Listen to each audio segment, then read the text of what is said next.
ఒక అందమైన పల్లెటూరు. ఆ ఊరిలో ఒక కుటుంబం, రామరాజుగారి కుటుంబం, వ్యవసాయం చేసుకుంటూ బతుకుతారు. అది 1985 సంవత్సరం. పెద్ద పెద్ద పట్టణాలలో తప్ప పాశ్చాత్య పోకడలు ఏమాత్రమూ ఎరుగని కాలం. చాలా మారుమూల కుగ్రామం అది. ఊరి పేరు రఘునాథపల్లి. రామరాజుగారు తనకున్న 2 ఆడపిల్లల్లో పెద్దమ్మాయికి తన తాహతుకు తగ్గట్టుగా మంచి సంబంధం చూసి పెళ్లిచేసి పంపించారు. ఆవిడ బెంగళూరులో ఉంటారు. ఇక చిన్న కూతురు మమత 10వ తరగతి చదువుతుంది. తన 10వ తరగతి కాంగానే తనకు కూడా పెళ్లి చెయ్యాలి అన్న ఆలోచనలో రామరాజుగారు, అతని భార్య యశోద ఉన్నారు. మమత 10వ తరగతి చదువుతుంది.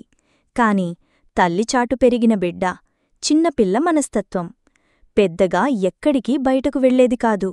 ఇప్పుడు ఇంట్లోనే చదువుకుంటూ కూర్చునేది. కొద్ది రోజుల తరువాత తన 10వ తరగతి పరీక్షలు అయిపోయాయి. ఒకరోజు యశోద రామరాజుతో, అమ్మాయి 10వ తరగతి పరీక్షలైపోయాయి, ఇంకా సంబంధాలు చూడడం మొదలుపెట్టండి.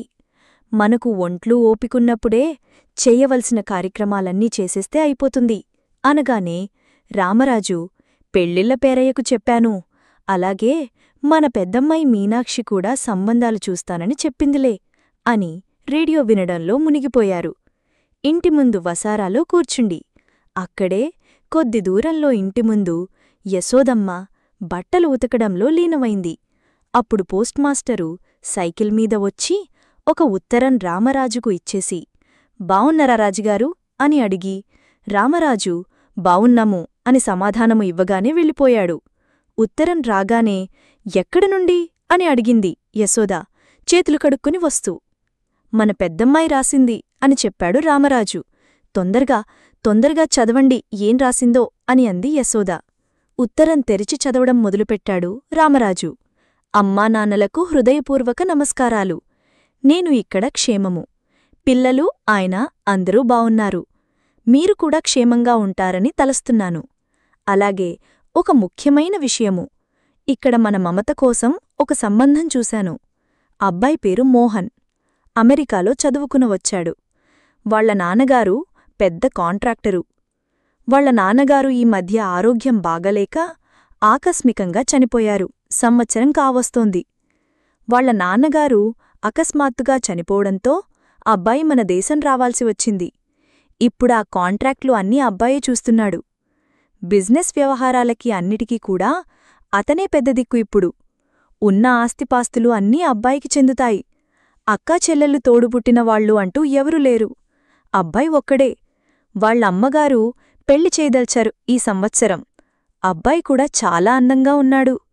ఈ మధ్యలో మా ఇంటికొచ్చినప్పుడు మన మమత గురించి నేను చెప్పాను. ఆ అబ్బాయి ఆలోచించి చెబుతానన్నాడు. అలాగే ఇంకో ముఖ్యమైన విషయమేమిటంటే, అబ్బాయి త్వరలో మన ఊరికి రాబోతున్నారు. మన ఊరి దగ్గర్లో ఏదో బ్రిడ్జి కట్టడానికి కాంట్రాక్ట్ తీసుకున్నారు. మీరు అక్కడ అబ్బాయిని మంచిగా చూసుకోండి. అన్ని సౌకర్యాలు మీరే చూసుకోవాలి. అబ్బాయి ఉండడానికి ఒక మంచి గది ఏర్పాటు చేయండి, సకల సౌకర్యాలతో. అలా చేసినట్లయితే మన మర్యాద తెలుస్తుంది. మన మమతిని పరిచయం చేయండి. వాళ్లకు ఒకరికొకరు అర్థం చేసుకునే వీలు కలిగించండి. ఎందుకంటే అబ్బాయి పరాయి దేశంలో చదువుకున్నాడు. అబ్బాయికి తగ్గట్టుగా మనం కూడా కొంచెం మారాలి. అబ్బాయి ఈ నెల 5వ తారీఖు సాయంత్రము 5 గంటలకు కోనార్క్ ట్రైన్లో వస్తున్నాడు. మీరు వెళ్ళి అబ్బాయిని కలుసుకోండి. అబ్బాయి పేరు గుర్తుపెట్టుకోండి. ఇక ఉంటాను నాన్నగారు. 10 రోజుల తర్వాత మళ్ళీ ఉత్తరం రాస్తాను. నాన్నగారు అమ్మను మమతను అడిగినట్లు చెప్పండి. మీకు నా నమస్కారాలు అని ఉత్తరం ముగించింది మీనాక్షి. ఉత్తరం చదివి ఆనందంతో భార్య ముఖం వైపు చూశాడు రామరాజు. అప్పుడు యశోద సంతోషంతో ఉబ్బితబ్బిబవుతున్నారు. మన పెద్దమ్మాయి ఎంత మంచి సంబంధం చూసింది. ఈ సంబంధం ఖచ్చితంగా కుదరాలి. కాళిచేతులు ఆడుగంలేదు. అయ్యో, రేపే అబ్బాయి వచ్చేది. అయ్యో, ఇక్కడే కూచున్నారు మరి. స్టేషన్కి వెళ్లడానికి బండి మాట్లాడండి. వెళ్ళండి, ఆలస్యం అస్సలు చేయకండి అని చెప్పింది యశోద. వెంటనే రామరాజు బయలుదేరుచుండగానే యశోద మళ్ళీ పిలిచి, మీకు ఏదీ సరిగా గుర్తుండదు. అబ్బాయి ఉండడానికి మన ఊరి చివర అన్ని సౌకర్యాలతో ఉన్న గవర్నమెంట్ గెస్ట్ హౌస్ మాట్లాడండి. తాళాలు తీసుకుని శుభ్రం చేయించండి అని చెప్పింది రామరాజు. బయలుదేరాడు.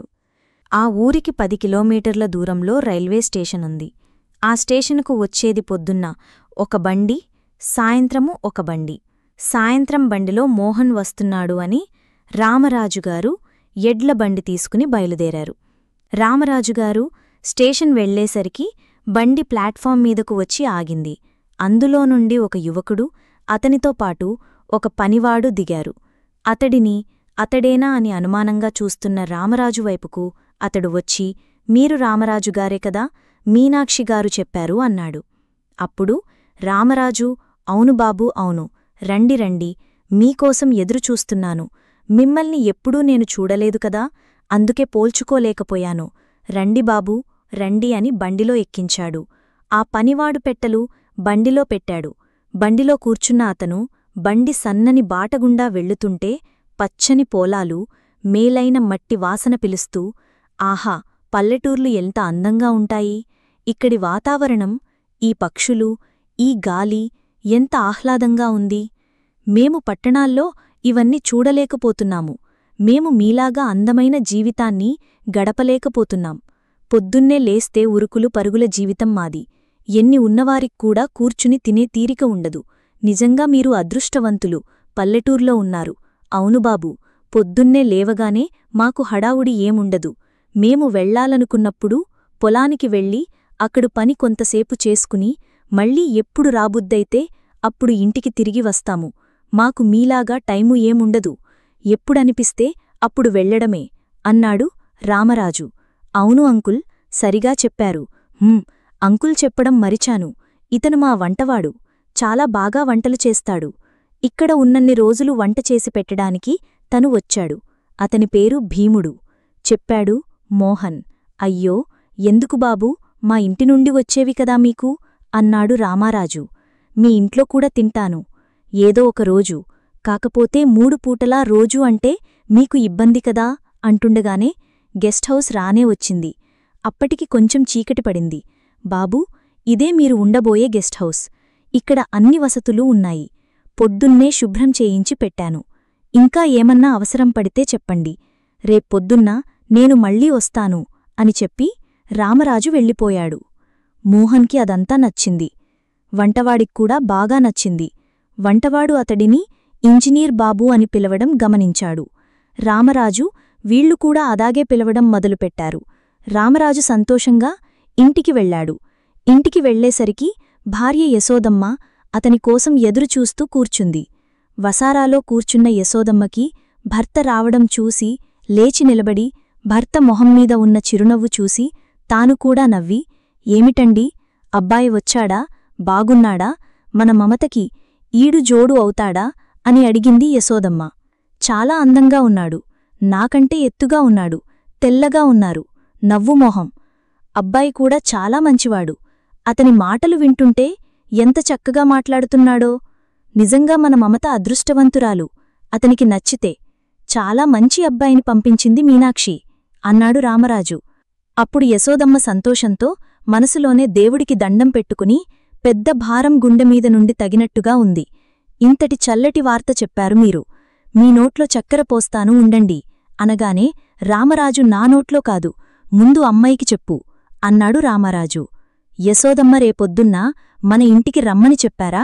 మరి అబ్బాయిని టిఫిన్ కోసం అడిగింది భర్తను. అయ్యో, మరిచిపోయాను అన్నాడు రామరాజు. మీరు అలాగే మరిచిపోతారు నాకు తెలుసుకదా.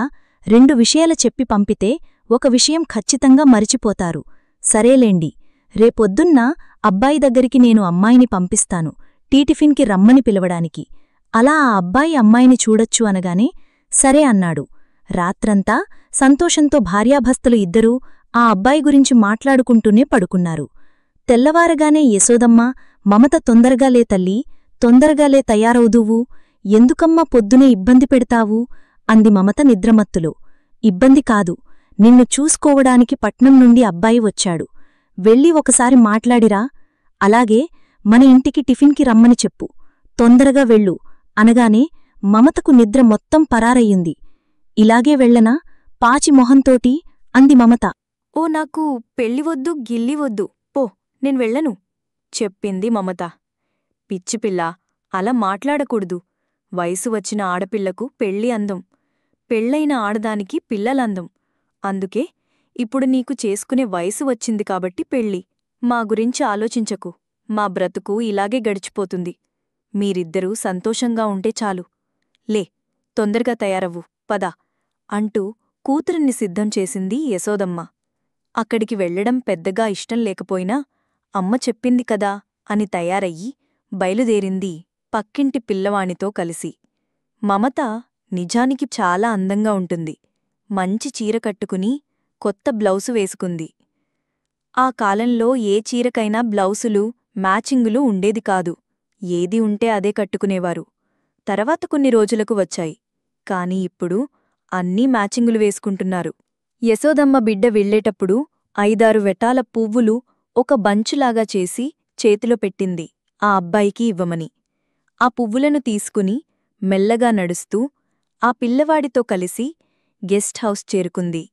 వెళ్ళేసరికి ఆ ఇంటి చుట్టూ పరిగెడుతూ కనిపించాడు మోహన్. అతడు పరిగెడుతుంటే వీళ్ళక్కడే ఆగి చూసి నవ్వడం మొదలుపెట్టారు. వీళ్లు నవ్వుతుంటే పరిగెత్తుతున్న మోహన్ ఆగి వీళ్లను చూసి, ఎవరు మీరు, ఎందుకు నవ్వుతున్నారు అని అడిగారు. నేను రామరాజుగారి అమ్మాయిని, నా పేరు మమత. వెంటనే పక్కన ఉన్న ఆ బాబు, నా పేరు బాలు అని చెప్పాడు. అవునా, రండి రండి, లోపలికి రండి, కూర్చుందురు అనగానే మమత, లేదు, నేను వెళ్ళాలి, అమ్మ టిఫిన్కి రమ్మని చెప్పింది. అయ్యో, ఎందుకు మీకు శ్రమ, మా వంటవాడు చేస్తున్నాడు కదా. భీమా, ఒరే భీమా అని వంటవాడిని పిలిచి, ఈవిడ రామరాజుగారి అమ్మాయి అంట, కొంచెం చాయ్ తీసుకురా అని చెప్పాడు. సరే ఇంజనీర్ బాబూ అని అతను లోపలికి వెళ్ళిపోయాడు. ఓ, మీరు ఇంజనీరా అని అడిగింది మమత. ఆ, అవును చెప్పాడు అతను. నేను వెళ్తున్నాను అంది మమత. అయితే మరి చాయ్ తాగండి అన్నాడు మోహన్. నాకొద్దు, నేను రోజూ ఒక్కసారే తాగుతాను. మా అమ్మ మిమ్మల్ని టిఫిన్కి రమ్మని చెప్పి పిలిచింది, అందుకే పిలవడానికి వచ్చాను. పదబాలు, వెళ్దాం అని ఇద్దరూ బయల్దేరపోతుంటే, ఆగండి ఆగండి, ఎందుకంత తొందర? అవును, నేను పరిగెడుతుంటే మీరు ఎందుకు నవ్వుతున్నారు? ఎక్కడైనా చిన్నపిల్లలు పరిగెడతారుగాని పెద్దగాళ్ళు పరిగెడతారా? అందుకే నవ్వొచ్చింది చెప్పింది నవ్వుతూ. నేను పరిగెత్తడం లేదు, ఎక్సర్సైజ్ చేస్తున్నాను అన్నాడతను. అంటే అడిగింది మమత. ఎక్సర్సైజుల గురించి తెలియదా అడిగాడు మోహన్. నాకేమీ తెలియదు అనగానే, ఏం చదువుకున్నారు? 10వ తరగతి పరీక్షలు రాశాను. అలాగా, నీకు ఇవన్నీ ఎలా చెయ్యాలి, ఎందుకు చెయ్యాలి అనే విషయాలు చెప్తాను, అక్కడ కూర్చుందాంరా అన్నాడు మోహన్. లేదు లేదు, నేను వెళ్ళిపోవాలి. మీ మాటలన్నీ తీరికగా నేను తర్వాత వింటాను. మా అమ్మ రమ్మనింది, నేను వెళ్ళిపోతున్నాను అని ముందుకు పరిగెత్తుకుంటూ చెప్పింది మమత. మమతను చూసి మోహన్ నవ్వుకొని స్నానానికి వెళ్ళిపోయాడు లోపలికి. యశోదమ్మ మోహన్ వాళ్ల కోసమని టిఫిన్లు తయారు చేస్తుంది. పూరీలు, మిర్చీ బజ్జీలు చేసి చాయ్ పెట్టి ఉంచింది. అంతలో మోహన్ వచ్చాడు.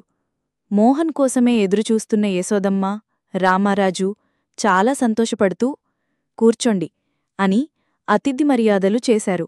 టిఫిన్ పెట్టింది.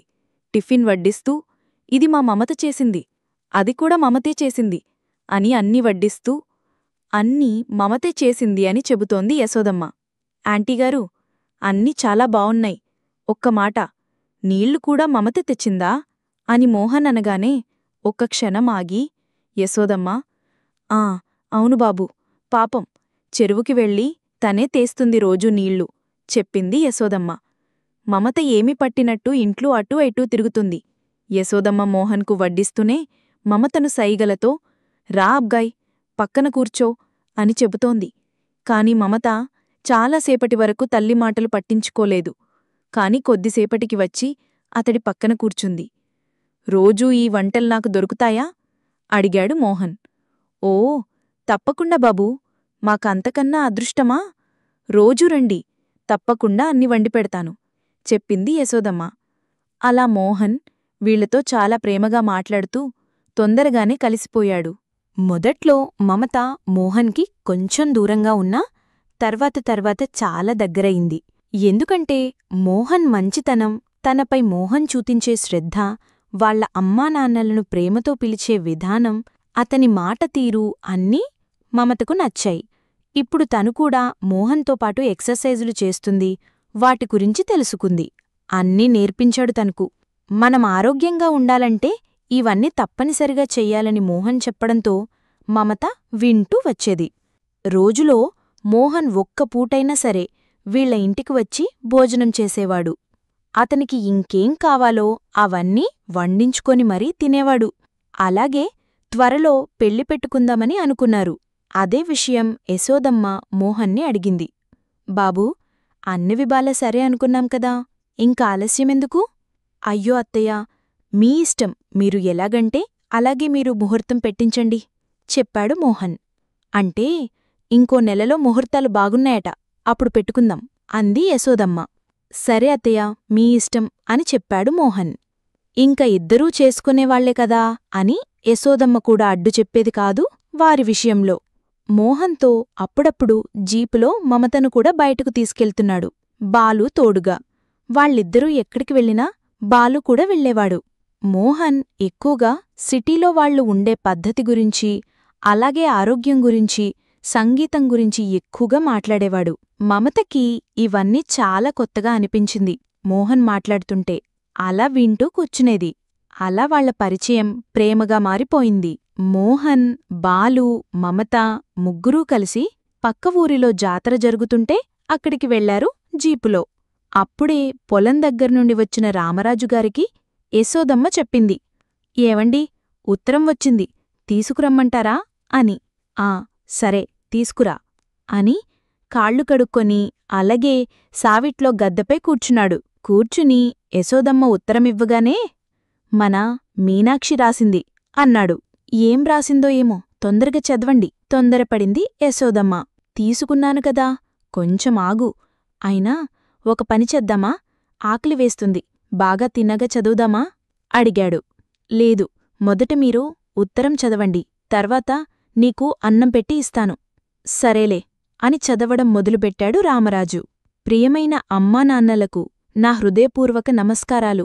నేను ఇక్కడ క్షేమము, మీరూ అక్కడ క్షేమంగా ఉండాలని ఆ దేవుణ్ణి ప్రార్థిస్తున్నాను. మొన్న నేను ఉత్తరంలో రాశాను కదా మోహన్ గురించి, అతడు ఆ బండికి రాలేకపోయాడు కొన్ని కారణాలు చేత. ఈ సోమవారం వస్తున్నాడు. అతను వచ్చాక మీరు అన్ని విషయాలు మాట్లాడుకోండి. ఆ అబ్బాయికి మమత నచ్చితే వెంటనే ముహూర్తాలు పెట్టించండి. అబ్బాయి చాలా మంచివాడు, చాలా డబ్బున్నవాడు. ఈ సంబంధాన్ని మాత్రం అస్సలు పోనివ్వకండి. నేను కూడా త్వరలోనే వస్తాను. ఇక ఉంటాను నాన్నగారు. అమ్మకు మీకు నా నమస్కారాలు. అమ్మను మమతను అడిగినట్లు చెప్పండి. ఉత్తరం చదివి మూసేసిన తర్వాత రామరాజుకి చాలా వింతగా అనిపించింది. మరి మొన్న వచ్చినాతను ఎవరు అని తనలో తాను సతమతమవుతున్నాడు. అసలు మీరు అబ్బాయి పేరు అడిగారా అడిగింది యశోదమ్మ. లేదు, నేను అడగలేదు. అతనే నా పేరు చెప్పాడు. నేను అతనే అయ్యుంటాడనుకున్నాను. లేకపోతే నా పేరు అతనికి ఎలా తెలుస్తుంది అన్నాడు. మీతో నాకు ఇదే చిక్కు. ఎప్పుడు మీ మతిమరుపుతో నన్ను సమస్యల్లో ఇరికిస్తూ ఉంటారు. అతనే అల్లుడనుకొని ఎంత తొందరపడ్డామో, అమ్మాయిని కూడా అతనితో అంత చనువుగా ఉంచాము. ఇప్పుడు అబ్బాయి కాదని తెలిస్తే మనల్ని ఏమనుకుంటాడో. అసలు ఆ విషయం ఆ అబ్బాయికి ఎలా చెప్తాం? ఏంటో అంత గందరగోళంగా ఉంది అని తలపట్టుకుంది యశోదమ్మ. అప్పుడు రామరాజు అడిగాడు, అమ్మాయేది అని. పక్క ఊరిలో సంత జరుగుతుందని ఆ అబ్బాయి వచ్చి తీసుకెళ్లారు చెప్పింది యశోదమ్మ. అవునా, అలా ఎలా పంపించావ్ అడక్కుండా అన్నాడు రామరాజు కోపంతో. ఇది బాగానే ఉంది. అతని జీపులో ఇదేనా మొదటిసారి వెళ్లడం? ఇప్పటికే 2-3 సార్లు వెళ్ళి వచ్చింది. పక్కింటి బాలు కూడా వెళ్ళాడు. ఏదో నాకు ఆరాటం. ఆడపిల్లకి మంచి సంబంధం దొరకాలని ఆశ, అంతేకాని నేను తొందరపడలేదు. అసలు అయిన తప్పులకు కారణం మీరు. అబ్బాయి పేరు అడక్కుండా ఇలా చేస్తారా అంది అదే కోపంతో యశోదమ్మ. ఏమని అడగమంటావు? మీరు రామరాజుగారా అని అడిగాడు. మీనాక్షి చెప్పింది అని చెప్పాడు. ఇంక నేను పేరడిగితే అవమానించినట్టే ఉంటుందేమోనని నేను పేరడగలేదు. సర్ది చెప్పుకున్నాడు. సరే, వీలైతే వెళ్ళి అమ్మాయిని తీసుకొని రండి అంది యశోదమ్మ. వీళ్ళు ఇలా మనసుల్లోనే తర్జుగభర్జన అవుతుంటేనే ఇంటి ముందు జీపు వచ్చి ఆగింది. జీపు ఆగగానే అందులో నుండి మమత, బాలు ఇద్దరూ దిగి టాటా చెప్తూ లోపలికి వచ్చారు. వచ్చిన మమతతోటి ఏ విషయం చెప్పకుండా వారిలో వారే ఆలోచించుకుంటున్నారు. మెల్లగా అబ్బాయిని దూరం పెడితే సరిపోతుందిలే అనుకున్నారు. మరునాడు పొద్దున లేచి తయారవుతున్న మమతతో, ఏంటి, ఎక్కడికి వెళ్తున్నావు అని అడిగింది యశోదమ్మ. గెస్ట్ హౌసుకమ్మా. ఇవాళ ఆయన ఒక కొత్త ఎక్సర్సైజ్ నేర్పిస్తా అన్నారు. అలాగే నన్ను, బాలుని టిఫిన్కి కూడా రమ్మన్నారివాళ. భీముడేదో కొత్త వంటకం చేస్తున్నాడట. వాళ్ళు ఊరికే సీటిలో చేసుకునేది. అది ఏంటో నాక్కూడా తినాలనుంది. అందుకే వెళ్ళి తినేసి వస్తాను చెప్పింది మొహం సబ్బుతో రుద్దుతూ. నువ్వు ఎక్కడికి వెళ్లాల్సిన అవసరం లేదు, ఇంట్లోనే ఉండు అని యశోద చెప్పింది. అదే, ఎందుకమ్మా నువ్వు ఇన్ని రోజులు వెళ్ళు వెళ్ళు అనేదానివి ఇవాళెందుకు వద్దంటున్నావు? అది అప్పుడు, ఇది ఇప్పుడు. నువ్వు వెళ్లడానికి వీల్లేదు, ఇంట్లోనే ఉండు అని చెప్పి బయటికి వచ్చేసింది యశోదమ్మ. తల్లి మాటలు విన్న మమత ఆశ్చర్యం ఒక పక్క, బాధ ఒక పక్క, ఏడుపు మౌనం పెట్టి మంచంపై కూర్చుంది. సాయంత్రం దాకా అలాగే ఆలోచిస్తూ ఉంది. ఇంతలో మోహన్ తన్ని వెతుక్కుంటూ ఇంటికి వచ్చేశాడు. ఇంటి ముందరే ఉన్న యశోదమ్మ మోహన్ మాపి, ఏంటి బాబూ, ఏం కావాలి అంది తల తిప్పుకోని కొంచెం కోపంతో. ఆంటీగారు, ఇవాళ మమత గెస్ట్ హౌస్కి రాలేదు. వస్తానని చెప్పింది. తనకోసం నేనొక కొత్త టిఫిన్ చేయించాను. తినడానికి వస్తానని రాలేదు. అలాగే మేము ఎప్పుడు వెళ్లే చింతచెట్టు దగ్గర కూడా చూశాను. తను లేదు. అసలు ఎక్కడికి వెళ్ళింది తను? ఇంట్లో ఉందా అని లోపలికి వెళ్లబోయాడు. ఇంట్లో లేదు, పొలానికి వెళ్ళింది వాళ్ళ నాన్నగారితో అని చెప్పింది. ఓ, అంకల్తో వెళ్ళిందా? నేను అక్కడికి వెళ్తాను, సరేనా అని వెళ్ళిపోయాడు. ఈ మాటలన్నీ మమతా కిటికీలో నుండి విన్నది. ఏమర్థం కావట్లేదుగాని తల్లిదండ్రులని ఎదిరించి మాట్లాడే ధైర్యం లేదు ఆ రోజుల్లో. తిండి తిప్పలు మానేసి అలాగే ఏడుస్తూ కూర్చుంది. హడావుడిగా పొలానికి వెళ్ళిపోయాడు మోహన్. రామరాజు కనపడగానే, ఆ అంకల్, మమత ఏది అడిగాడు. ఇక్కడే ఎందుకుంటుంది బాబూ అడిగాడు రామరాజు. అదేంటంకల్, నేను ఇంటికి వెళ్తే ఆంటీగారు ఇక్కడికి వచ్చారు అని చెప్పింది. రామరాజుకి తన భార్య ఎందుకలా చెప్పిందో అర్థమయ్యింది. అందుకే వెంటనే, ఆ అవునా, ఇప్పుడు మళ్ళీ ఇంటికి వెళ్ళిందులే అన్నాడు. మరి దారిలో నాకెక్కడా కనపడలేదు అడిగాడు మోహన్. ఏమో మరి బాబూ, నాకైతే తెలీదు అని చెప్పి తన పనిలో తాను మునిగిపోయాడు రామరాజు. ఇంక ఏం చెప్పాలో తెలియక. ఇంక మోహన్కి వేరే దారి కనిపించక బాలు వాళ్ల ఇంటికి వెళ్ళి అతనికొక చీటీ రాసి ఇచ్చి మమతకి ఇవ్వమని చెప్పేసి వెళ్ళిపోయాడు. బాలు తీసుకెళ్ళి మమతకిచ్చాడు. మమతకు ఆ చిట్టీలో, నీకోసం చాలా ఎదురుచూశాను, కాని నువ్వు రాలేదు. నువ్వు కనిపిస్తే నాకు కన్నుల పండగ. రేప్పొద్దున ఖచ్చితంగా రావాలి గెస్ట్ హౌస్కి అని చెప్పి రాశారు. అది చూసిన మమతకు ఆనందం వేసింది మొదట్లా. తర్వాత అదే కన్నీళ్లుగా మారి బయటకొచ్చింది. మళ్ళీ రామరాజు రైల్వే స్టేషన్కి వెళ్లాడు. ఆ రోజు సోమవారం. అసలైన మోహన్ ఈరోజు వస్తున్నాడు. రైల్వే స్టేషన్కి వెళ్లేసరికి అక్కడ వీరు అనుకునే మోహన్ కూడా వచ్చి మోహన్ కోసం ఎదురుచూస్తూ ఉన్నాడు. అతనికి మొహాన్ని చూపిస్తే మళ్ళీ ఏదో ఒకటి మాట్లాడతాడు. మమత గురించి అడుగుతాడు. ఇదంతా ఎందుకు అని ఒక స్తంభం చాటున నిలబడి ఉన్నాడు రామరాజు. ఇంతలో బండి వచ్చింది. అందులో నుండి ఒక అతను దిగాడు. అతనితో ఈ ఇంజనీరు బాబు వెళ్ళి కరచాలనం చేసి, హలో మోహన్ సార్, బాగున్నారా? ఆల్రెడీ ఇక్కడ మన ప్రాజెక్ట్లో సగం పనైపోయింది. దాన్ని మీరు చూసి చెప్పాలి ఎలా ఉందో అని చెప్పాడు. ఆ వచ్చిన మోహన్, మధూ, నీమీద నాకు ఎంత నమ్మకముంటే నా ప్లేస్లో నిన్ను పంపిస్తాను.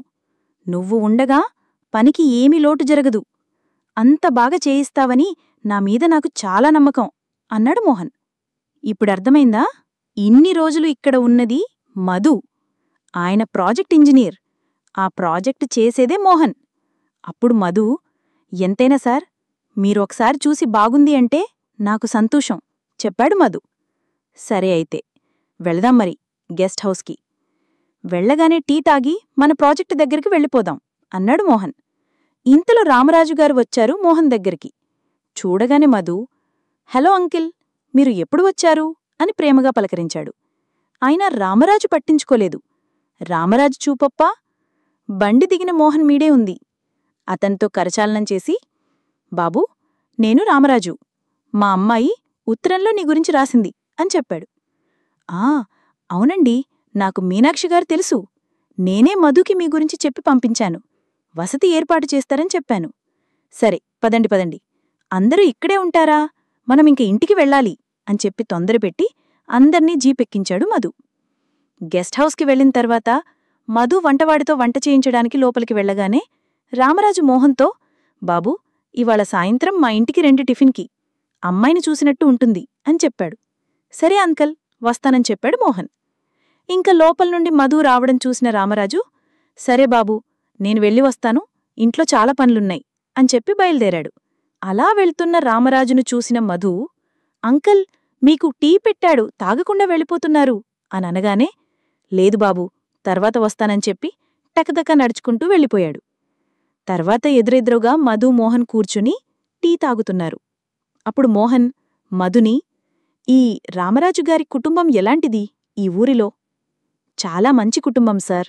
అంకులు ఆంటీ చాలా మంచివాళ్లు. ముఖ్యంగా వాళ్ల చిన్నమ్మాయి అయితే చాలా మంచిది.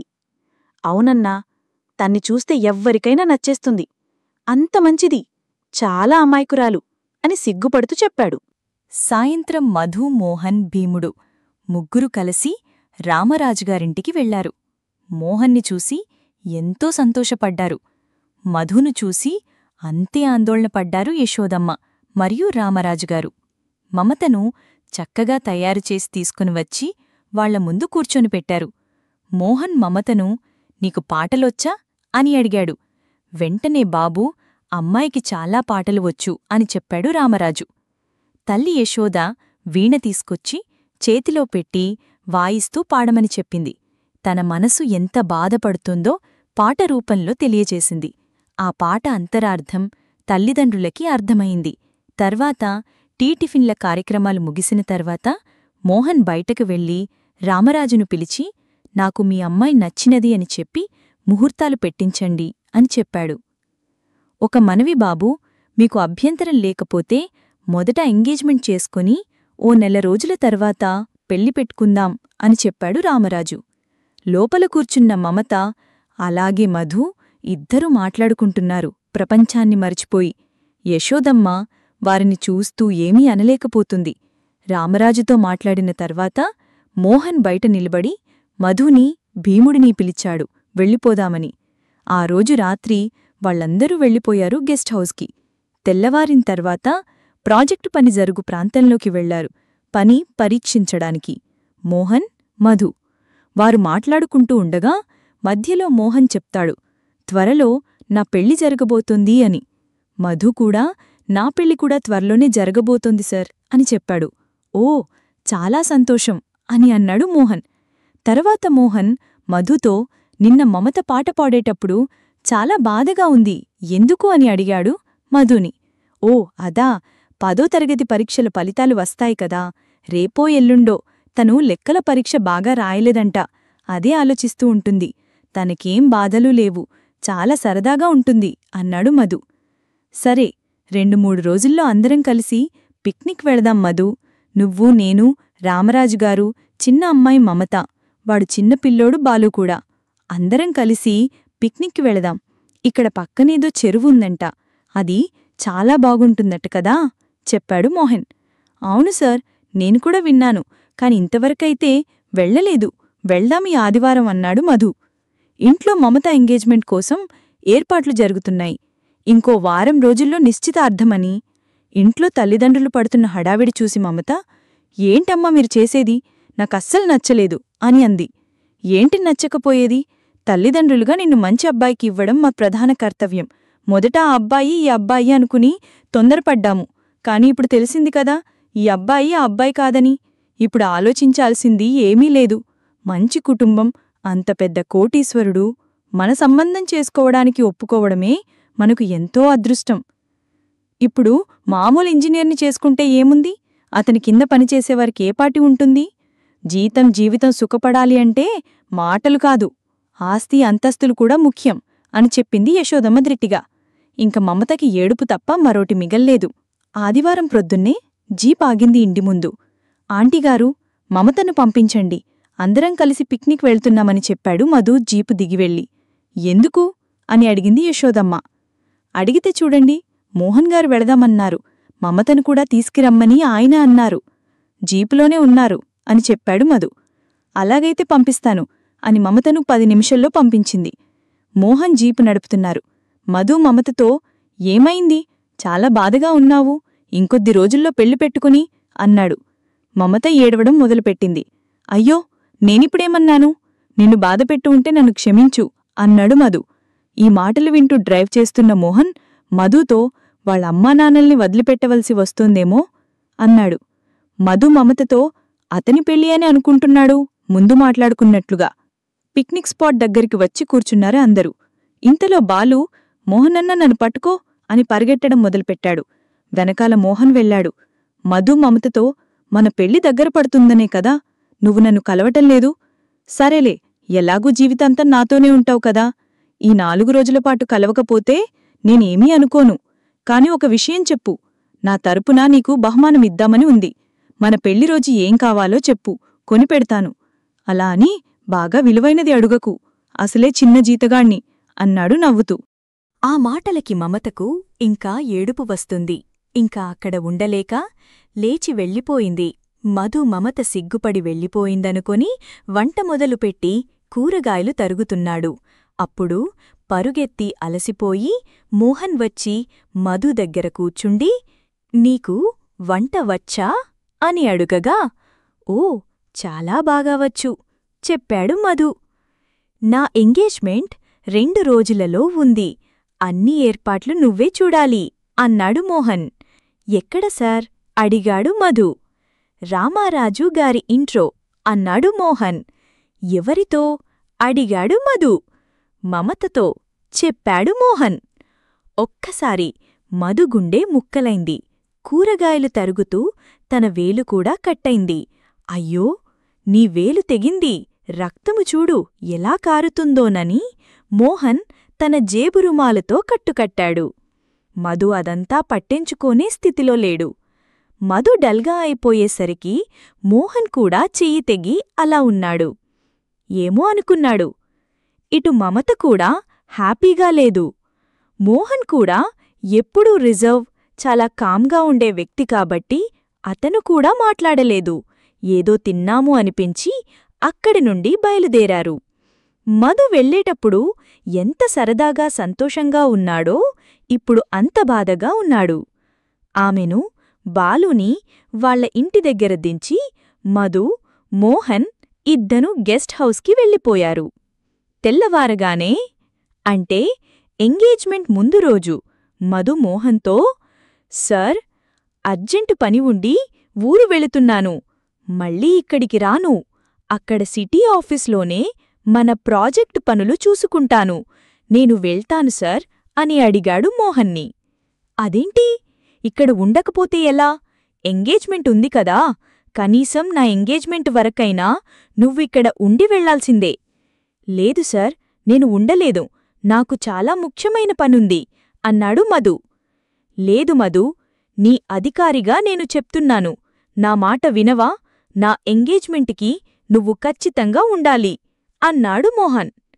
లేదు సార్, నేను ఉండలేను, కాకపోతే ఈరోజు మాత్రం ఉంటాను, రేప్పొద్దున్నే బయల్దేరతాను, ఎందుకంటే ఈరోజు ప్రాజెక్ట్ ఫైల్ తయారు చెయ్యాలి.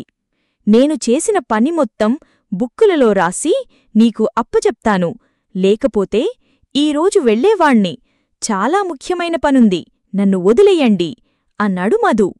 మోహనింకా ఏం మాట్లాడలేకపోయాడు.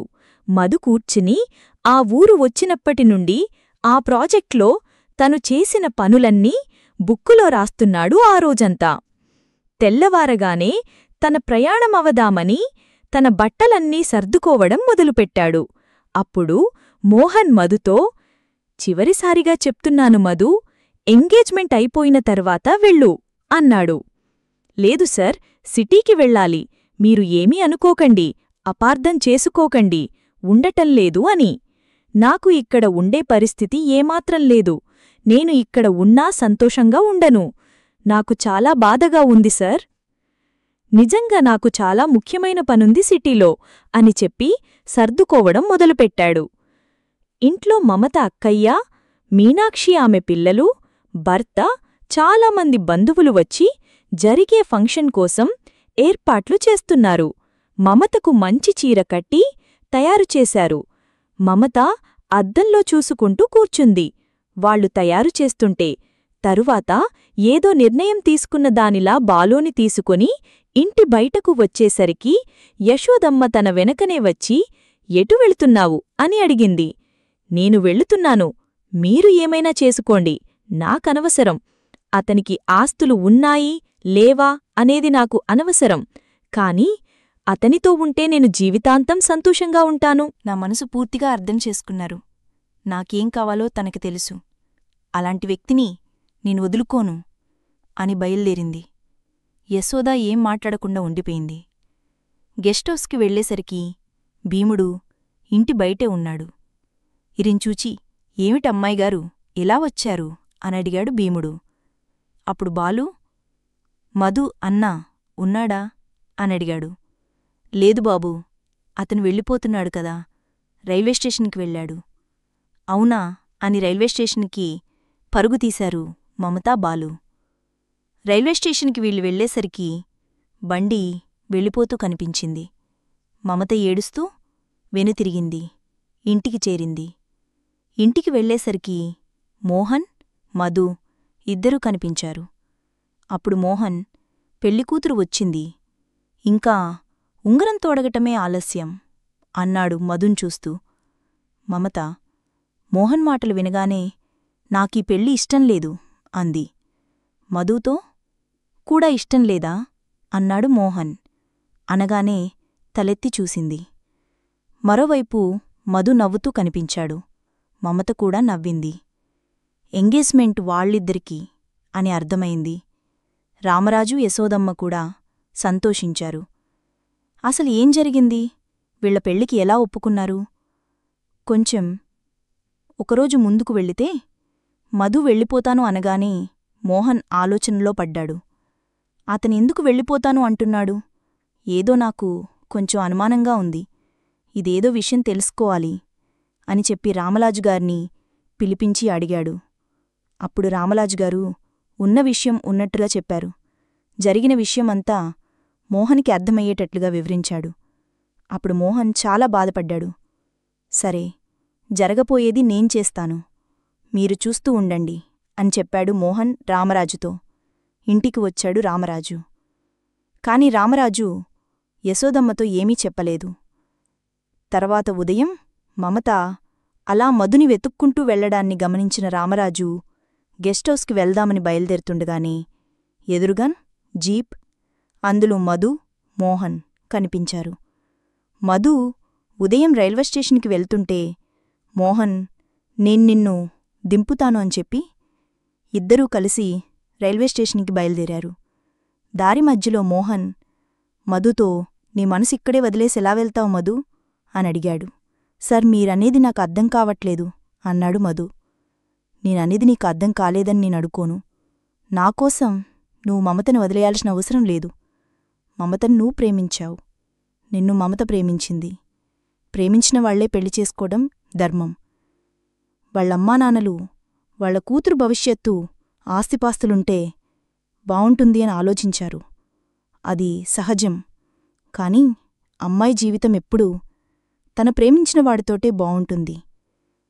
అలాగే భర్త జీవితం కూడా ప్రేమించే భార్య ఉన్నప్పుడే ఆనందంగా ఉంటుంది. మీరు ఆనందమైన, సుఖవంతమైన జీవితం గడుపుతారు. నాకు ఎటువంటి అనుమానం లేదు. కాబట్టి నువ్వు మమతను పెళ్లి చేసుకోవటమే మంచిది. అందుకే చెప్తున్నాను, మనం రామరాజుగారి ఇంటికి వెళ్దాం. అక్కడ నువ్వు మమతను పెళ్లి చేసుకోవటమే మంచిది. వాళ్లకు అర్థమయ్యేటట్లుగా నేను వివరిస్తాను, పద అన్నాడు మోహన్. మధు సంతోషంతో మోహన్ని హత్తుకున్నాడు. ఎంత సంతోషంగా ఉంది చూడిప్పుడు నా మనసు. అందుకే అన్నాను, నీ మనసును వదిలేసి వెళ్తావా? పద వెళ్దాం ఎంగేజ్మెంట్కి, నీ ఎంగేజ్మెంట్కి అన్నాడు మోహన్ నవ్వుతూ. ఇద్దరూ బండెక్కి మళ్లీ రామరాజుగారింటికి వచ్చారు. రామరాజుగారికి మోహన్ అన్ని విషయాలు చెప్పి మధుతో మమత పెళ్లి జరిపించడానికి ఒప్పించారు.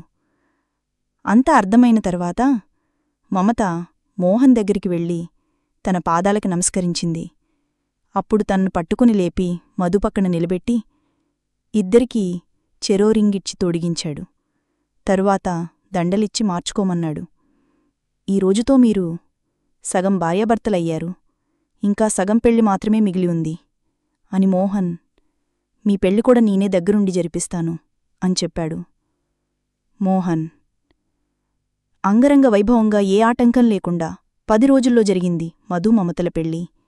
చాలా సంతోషంగా ఉన్నారిద్దరూ. వారికి మోహన్ దేవుళ్లా కనిపించాడు. ఇద్దరూ మోహన్ పాదాలకు నమస్కరించారు పెళ్లైన తర్వాత మొట్టమొదట. అలా మమత పెళ్లి జరిగింది.